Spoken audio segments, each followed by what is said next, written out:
Stop. If you're a UK professional and you were just about to overpay your student loan this month, watch this video first before you hit send on that portal. Because in 2026, the old advice of clearing your debt has officially become a £15,000 trap. I've spent the last week buried in spreadsheets looking at the new April 2026 thresholds, the 30-year expiry rules for Student Loan Plan 2, and the current ISA interest rates. What I surprisingly discovered was a stealth tax that is costing 95 workers like us a massive chunk of our future net worth. By the way, the same principles apply to Plan 1, 4, or 5 as well. Most of us were raised with one rule: pay off debt as soon as possible. That rule is correct for credit cards, for car finance, and for personal loans. But the UK student loan is structured differently. In the 2026 economy, that debt-free feeling is the most expensive thing you can have. Today, I'm going to show you exactly why I stopped my overpayments, the secret maths the student loans company don't tell you, and how you can redirect that cash to build a fortune while you're still young enough to enjoy it. We're going to use Plan 2 as an example for this video, which is most of us who graduated between 2012 and 2023. We're going to deconstruct the graduate tax illusion and look at the cold, hard numbers that most people never calculate. Before we get into the £15,000 calculation, at the time of this recording, which is February 2026, the world looks different than it did even 2 years ago. For the Plan 2 crowd, your repayment threshold is now frozen at £29,385 for the next 3 years. This is fiscal drag at its absolute worst. Think about what that actually means for your payslip.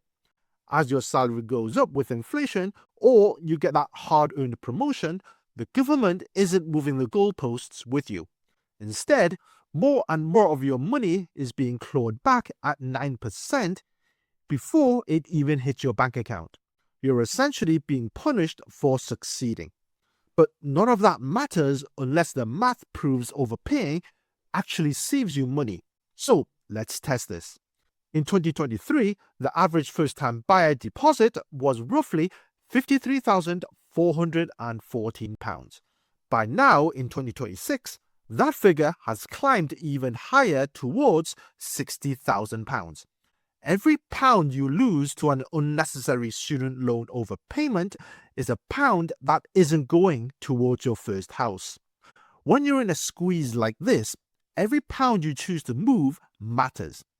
Sending an extra £200 to the student loans company right now might feel like you're cleaning up your finances. But I'm going to prove to you that it's actually a form of generosity to the Treasury that you simply cannot afford.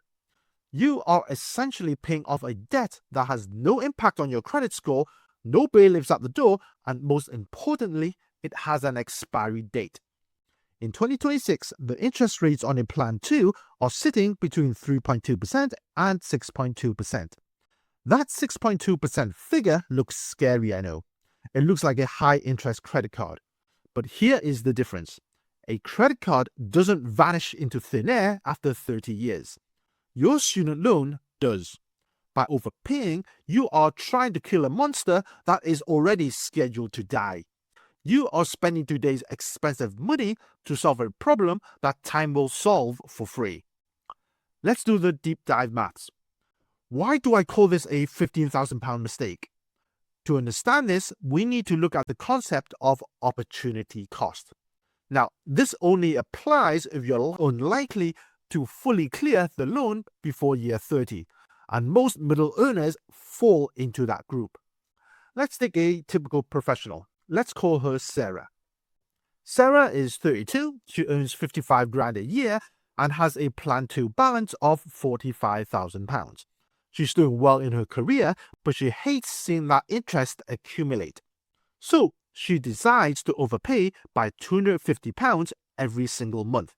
She's disciplined, she's focused, and she thinks she's being smart. In 5 years, Sarah has handed over £15,000 in voluntary overpayments. Her balance is lower, sure, but did she actually save money? Here's the hidden truth Sarah missed.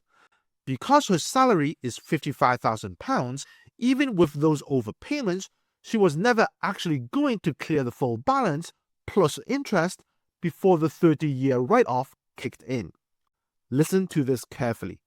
By overpaying, she didn't save on interest. She just paid for a portion of the debt that the government was going to cancel anyway. She effectively handed over £15,000 for a 0% return. Now, let's look at Maya's 2026 fortune strategy. If she puts that same £250 a month into a stocks and shares ISA, targeting a 7% annual return, she's building an engine. In those same 5 years, her ISA pot grows to £18,200. But wait, it gets better. If she stops contributing after 5 years and just lets that £18,200 sit there while she continues her career, by the time her student loan is eventually written off in her 50s, that ISA pot, growing at that same 7%, has potentially turned into over £40,000.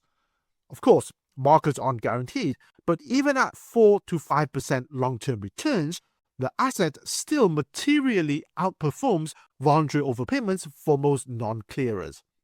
So the choice is this. You can have a slightly smaller number on a government website that disappears anyway, or you can save £40,000 in your own pocket. And that's assuming she never cleared the loan anyway, which is the key condition. That is a massive net worth swing. That is the difference between retiring at 60 or being forced to work until you're 67 years old. I want to talk to you about debt psychology and why it's lying to you. We've been conditioned that debt is bad, but the UK student loan is shadow debt. It's a no-win, no-fee graduate tax. In 2026, the real danger to your lifestyle isn't the student loan balance, it's the lack of liquidity. If you lock your money in a student loan overpayment, that money is dead. It's gone. You can't call up the student loans company in 3 years and say, hey, I found my dream home. Can I have that 15 grand back? But if that money is in your ISA, it's your freedom fund. It's your protection against a toxic boss. It's your ability to take a career break or retrain. It's your house deposit. In 2026, liquidity is one of your strongest forms of leverage as an employee. When you overpay your loan, you are trading your flexibility and your future security for the feeling of being debt-free. But being debt-free with a zeroed-out student loan and a £0 bank account is just a fancy way of being broke. You've prioritized the government's balance sheet over your own family's stability. So, where should that money actually go right now? First, the cash ISA. Right now, we're seeing rates around 4.4% for easy access accounts. Compare that to the interest on your loan. If you're a mid-income earner on Plan 2, your interest might actually be lower than what the bank is paying you to save. Why on earth would you pay off a debt that is growing slower than your savings? You are literally making a profit just by holding on to your cash. Second, the lifetime ISA. If you're under 40 and you haven't bought a home, the government will give you a 25% bonus on up to £4,000 a year. If you put that £15,000 into a LISA instead of your student loan, the government would have handed you a £3,750 for free. Think about the irony of that. Instead of you giving the government extra money via your student loan, they are literally writing you a check to help you buy a house. Third, look at your pension. If you're a high-rate taxpayer earning over £50,270, every £100 you put into your pension only costs you £60 because you get that 40% tax relief. This is an immediate 66% return on your money. Overpaying a 6% student loan when you could be getting 66% return via tax relief is quite frankly madness. I want to be clear. There is a specific scenario where overpaying might make sense, but it's a very small window. It is often only rational if you earn over £80,000 a year and you are certain your career trajectory will stay there for the next decade. At that level, you might actually clear the balance before year 30 and the 6.2% interest starts to become a real cost.